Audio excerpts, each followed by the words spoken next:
Hey, this is Adam with Boston Automations. Today we're here installing a Reflectel TV mirror in this loft in the south end of Boston. So the mirror is now up inside this built-in cabinet. Behind we have a Sony 2022 X95K television. So it's the highest end Sony, the brightest picture, and that allows the TV to shine through the mirror here. So as you can see, we mounted this up with just 1/8 inch clearance all around. And now when we pull up our television, you can see that it turns on right through the mirror here. So you get a great picture and it looks beautiful inside of here. And then when you turn off the whole system, you go back to your mirror.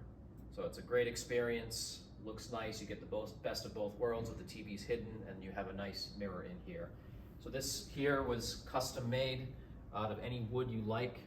So we've got a walnut finish here all the way around. 1/8 clearance here just so we could slide it into place, and then we're mounted into the trim so the mirror does not tilt forward. So that's our job for this project here. If you have any interest in Reflectel TV mirrors or more automations, reach out to us at bostonautomations.com.